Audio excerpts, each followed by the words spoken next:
Never bawl out at the top of your lungs or try to monopolize all the talk. You are neither at the stock exchange nor a cattle yard. Flourish the pinky. Am I doing it right?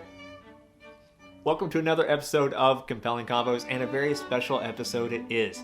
Today we are going to be looking at a Victorian era etiquette book, and I'm going to translate some of the advice in that book to modern equivalent so that you can up your etiquette game.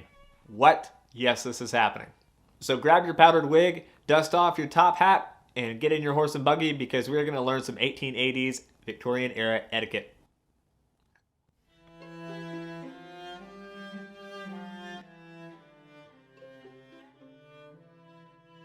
The book that we are taking these tips from is 1883's 1883.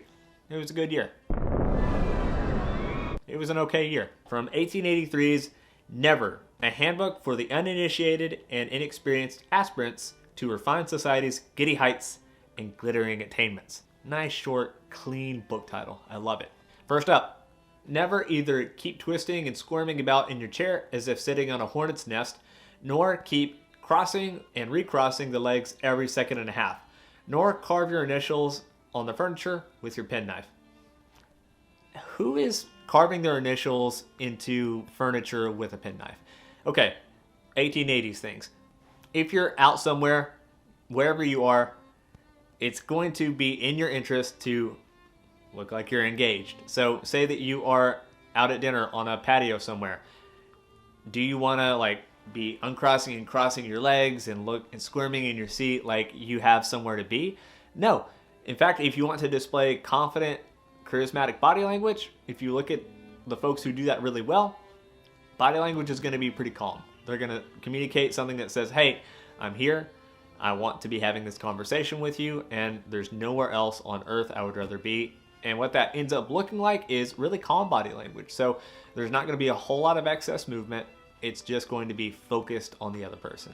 Next, never intrude your maladies upon general conversation. People cannot be so much interested in your bunions or backache as you are. So this is actually a really good tip. If you've ever been in a conversation and someone starts talking about, oh yeah, my knee's messed up from the squats I did, or my back is messed up, it just kind of sucks the life out of the conversation. It's not the most pleasant topic, and the really unfortunate thing is it makes it very difficult for other people to segue from this person talking about whatever's going on with their body that's messed up. They're going to the doctor, whatever it happens to be. Trying to segue out of that into, oh yeah, so we are doing this weekend. It's really difficult. It's a difficult transition to make. So if you are the type of person who maybe talks about whatever's going on, save it for your GP. Hey, real talk. We really don't care that your back is killing you. That's your deal. Hate to break it to you. Never indiscriminately mix your liquors. A little whiskey or brandy as an appetizer with not more than 4 varieties of wine while eating and topping off with a few mugs of beer should be quite satisfying. Wow, that is a lot of alcohol. Never interrupt or contradict overbearingly or with the sort of snort. Either of these faults is directly opposed to the canons of good society. So this is a fantastic tip.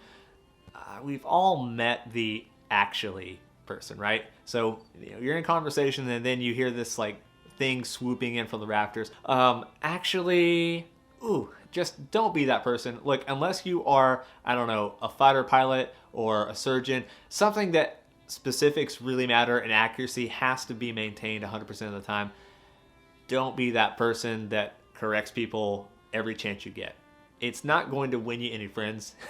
And keep in mind with conversation, look, it doesn't have to be that accurate. It just has to up the energy and up the mood and up the enjoyment of the group. So keep that in mind for your next conversation. Never sulk and growl under your breath like a bear with a sore head because you fancy yourself neglected. Brighten up, even snicker, rather than adopt this gloomy course. Moroseness is dispiriting. Yeah, so we've all been in a conversation. Maybe it's been us, maybe it's been someone else. Maybe the conversation doesn't involve that person, and you can kind of see him sulking a little bit. Look, in any social situation, not 100% of the conversation is going to revolve around you all the time.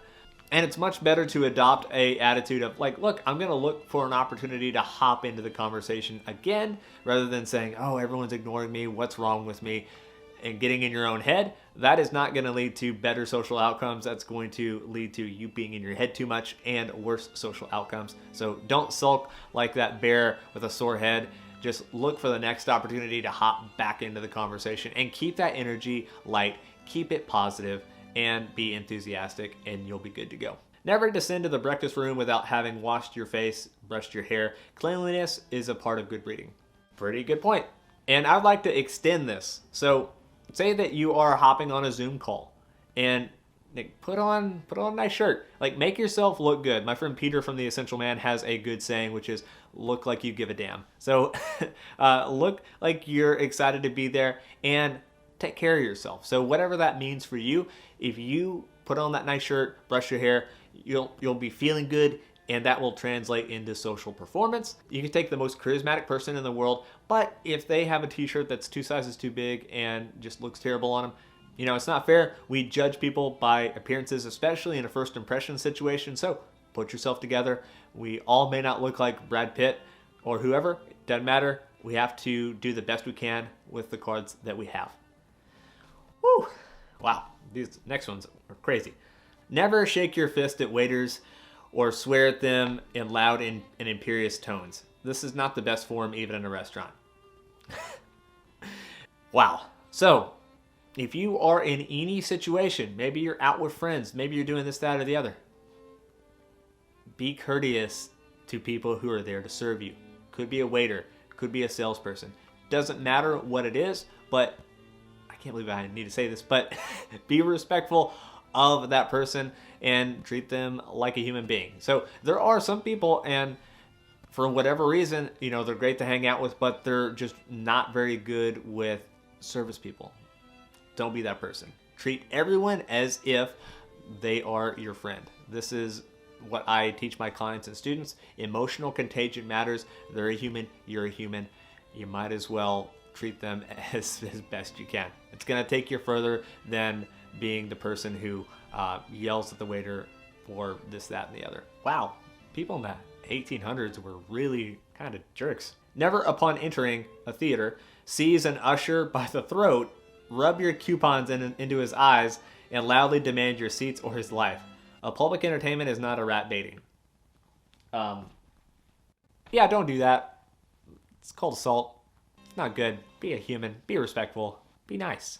Be nice. Be nice. Be nice. What? No.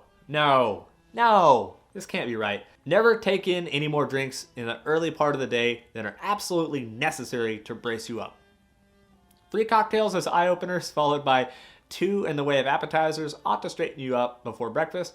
And if not already a slave to tippling, a dozen beers or so ought to satisfy you in between then and noon. Wow. How much were people drinking back then? 3, 4, 5 plus 12. 17 drinks before noon? What? No, come on. I'd be dead. 1883, man. Never violently abuse people who may overhear you, nor be bitingly witty at another's expense. Don't be a gossip. Don't talk about people behind their back. If you do, say good things. Don't say mean or disparaging or condescending things. Don't say bad things behind their back. It'll always get back to them, I promise you. You can talk behind people's backs if you're saying good things like, oh yeah, Dave, he really handled that thing really well. I wish I had his ability to whatever. The second part of this advice, which I think is really good too, which is don't be bitingly witty at someone else's expense. A little light teasing is fine among friends, like really close friends, but if you are being bitingly witty, you're making a joke at someone's expense, it's not good form. Yeah, people might laugh. The person that you're talking about, if they're there, they may even laugh a little. But is it tearing someone down or building them up? I would much rather you lean towards building people up and elevating other people rather than tearing them down. Because even if you get that quick laugh, it erodes that relationship a little bit. So teasing, light teasing, okay among close friends, but other than that, I would not do it. Wow, so those are our tips. All right, that is it for me. So if you do get struck by lightning and sent to the past, if you hop into a DeLorean and you end up in 1883, you're gonna know how to operate, and you are going to operate with the most etiquette as possible. You'll be drinking a lot, I'll tell you that, so be prepared. So let me know in the comments, what did you like about this? What tips surprised you? It was the drinking for me. Just so much drinking in the 1880s. So if you like this video, gently hit the like button. We don't want to break it. Subscribe if you haven't already, and I will see you on the next one. Talk soon. Hey, a couple of quick things before you leave. One, I've got a subscribe button over here. If you would, hit that subscribe button. Two, hit the like button. It helps other awesome people like you find this video. And three, drop a comment below with a topic suggestion or a question for me. Talk soon.